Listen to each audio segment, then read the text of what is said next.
Keith Richards said he wanted to create a band, a great band for Chuck Berry for the first time in many years, even decades. And he set that as a goal for himself and put together some great musicians to accomplish that task. Steve Jordan on drums, great drummer, friend of Keith's, can give you an idea about how that band was put together. I was a big fan of Fred Below. Fred Below is one of the great musicians of our time.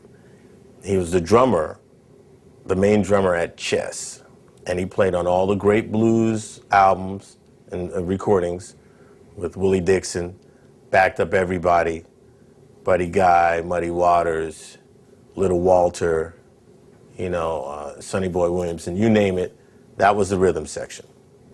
So I was a big fan, and I like to think of myself kind of as a musicologist of sorts, and I really get into the sound of a label.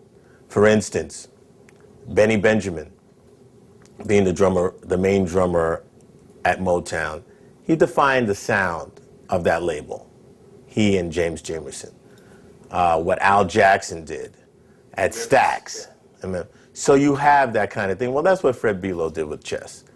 So I'm thinking, wow, this would be great, and I'll get in there and get a chance to examine that music closely and really get in there. But Keith thought I was too young to actually know about this. And of course, he and Charlie, that's their first love.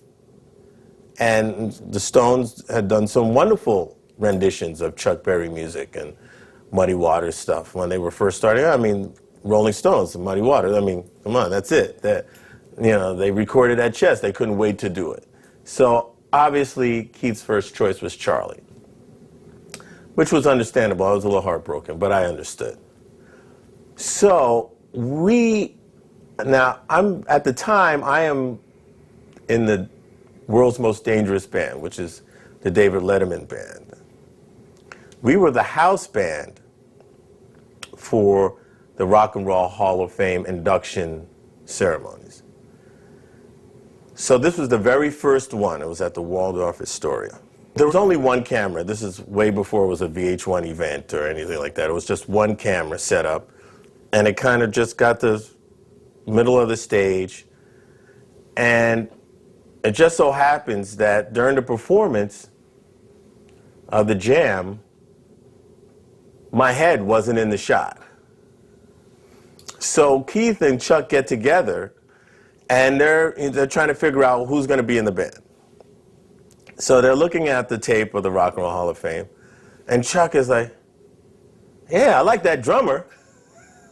Man, that's good. That's the beat. That's the Chess thing. That's the thing." So it was me, right? So now Keith has to ask me. The headless drummer. The headless drummer, right? So now Keith has to come back and ask me to do it, which I'm like, right, excellent. So that's cool. So I'm saying, yeah, of course. So now we go to Jamaica, and they're going to have a meeting. We're going to have a meeting about the music and, what to do, what we're going to do. So we're down in Ocho Rios at Keith's house. We go to meet Chuck at the airport. Everybody comes off the plane, in shorts and kind of tropical shirts and all kinds of stuff. And people are filing off the plane and no Chuck. Chuck comes off, polyester jacket, flares, and a briefcase. It was unbelievable to see this sight coming off the plane. So we get to the, 2-hour drive from the airport to the house. Finally get to the house. And the drums are set up and a couple of guitar amps, and we're going to figure out what to do. And then, Chuck says, "Okay, well, where's the drummer? You said the drummer was going to be here." Now, of course, I'm the headless drummer, but I'm down there, and I got dreadlocks all over the place and everything like that, so I'm looking like I'm in the, the new version of the Wailers or something. And Keith says, "That's the drummer. That's the guy you want." He looked at my hair and he said, "That's not my drummer." "That's not my drummer." And I said, "Yeah, no, I was the guy that was playing. You didn't see my head But yeah, that was me. I'm the guy.